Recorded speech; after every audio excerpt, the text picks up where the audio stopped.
Family dinners at my parents' house had always been loud, chaotic, and full of mixed emotions. There were moments of laughter, the occasional disagreements, and always an underlying current of tension. But that Sunday, it felt different. The air was thick with an odd sense of unease. I couldn't quite put my finger on it, but I knew something was off. My sister Jessica sat across from me, unusually quiet. She wasn't the type to keep her opinions to herself, but tonight she seemed distant. Beside her, her boyfriend Kyle sat in silence, looking just as uncomfortable. I couldn't help but notice something else. Jessica had a new phone.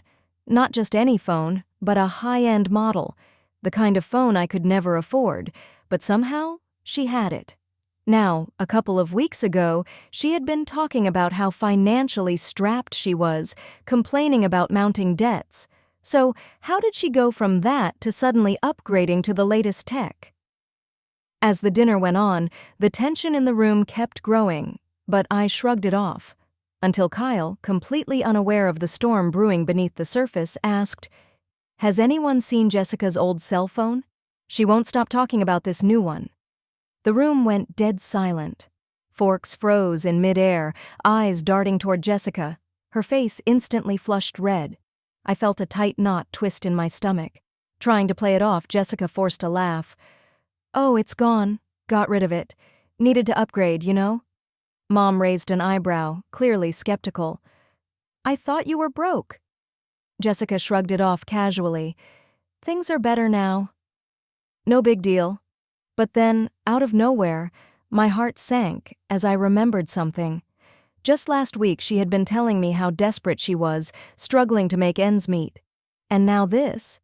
It didn't add up. I could feel the tension rising.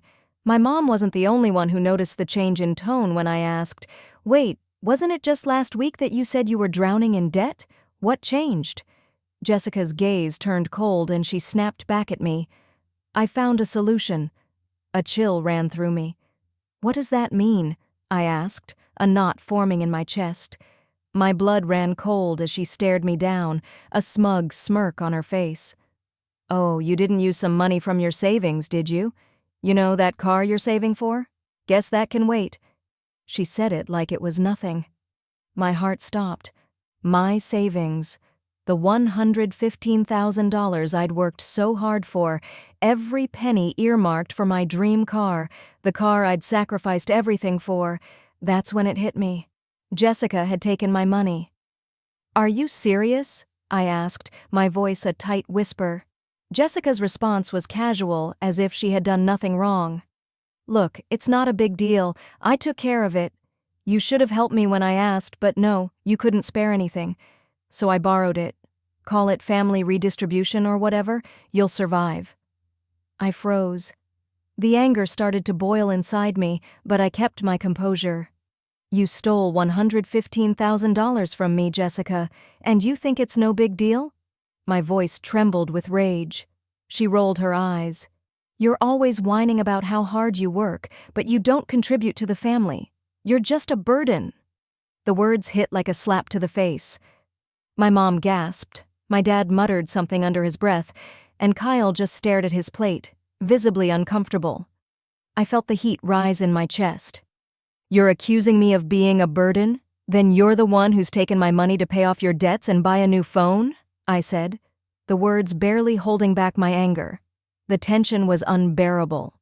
My mom tried to calm things down, but Jessica wasn't done. "I'll pay you back eventually, all right?" she said dismissively, standing up. She turned to me. "You're so dramatic. I'll get you your money eventually. Chill out." And just like that, she walked out, leaving me standing there, seething. My mind raced. I knew that this was no longer a family dispute. This was theft, and I wasn't going to let her get away with it. That night, as I lay awake, I made a decision. I was going to get my money back, no matter what it took, even if it meant taking Jessica to court. I wasn't going to let her destroy everything I had worked for, especially after she had declared to me a burden. The next morning, I checked my bank accounts. Sure enough, $115,000 was gone. There was no attempt to hide it. The money had been transferred directly into Jessica's account. I started documenting everything, The bank statements, the texts where she admitted to taking the money, the timeline. This was more than just a family squabble. This was theft. I called Jessica. "We need to talk," I said, trying to keep my voice steady. "What now?" she replied, sounding uninterested. "You have two choices. Either you return every cent by the end of the day, or I'll file a police report," I told her. She laughed. "Oh, come on. You're not going to sue your own sister. That's ridiculous." "I'm dead serious. You have until the end of the day," I said firmly. She snapped back. "It's not like you're starving. You'll survive without a car for a while. Stop acting like this is the end of the world." I felt my anger rise again. "It's not about the money. It's about the fact that you stole from me and don't even care. You think you're entitled to everything I've worked for just because we're family?" Her response was cold. "I don't have the money anymore. What do you want me to do? Pull it out of thin air? It's gone. Deal with it." That was it. The line had been crossed. Later that day, I went to my parents' house. My mom opened the door looking exhausted. "Please tell me you didn't come here to fight." "I'm here to tell you I'm pressing charges," I said, my voice unwavering. Mom looked shocked. "Are you sure? She made a mistake." "No," I interrupted. "She made a choice, and now she's going to face the consequences." The days that followed were filled with paperwork, police visits, and uncomfortable family phone calls. Some relatives said I was doing the right thing. Others, like my aunt, tried to convince me to drop the charges. But Jessica had made her choice. She had crossed a line. A week later, Jessica was charged with theft. I remember the look on her face when she was served the paperwork, or at least that's what I heard from Kyle, who called me, pleading me to reconsider. "She's looking at real jail time, man," he begged. "Is that what you want?" I didn't respond. The trial came quickly. Jessica pleaded not guilty, claiming it was all a misunderstanding. But the evidence was overwhelming. My lawyer presented the bank records, the texts, and the timeline of events. The judge didn't take long to make a decision. "Guilty. A year in jail, and you're required to pay back the full amount, $115,000 plus court costs." Jessica's smug expression faded into one of pure shock as the verdict sank in. The weeks following the trial were painful. The family was divided. Some supported me, saying I did the right thing. Others, like my mom, called almost every day, torn between anger and guilt. But I stayed firm. I'd given Jessica every chance to make things right. She never did. And now she had to face the consequences. Months later, I received a letter from Jessica in prison. The apology was sincere, but I wasn't sure if I could ever forgive her.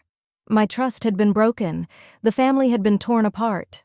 But then one day my mom called. "Jessica wants to see you. She says it's important." I wasn't ready. But I went. Not for her, but for me. I needed to know if her apology was real or if it was just another manipulation.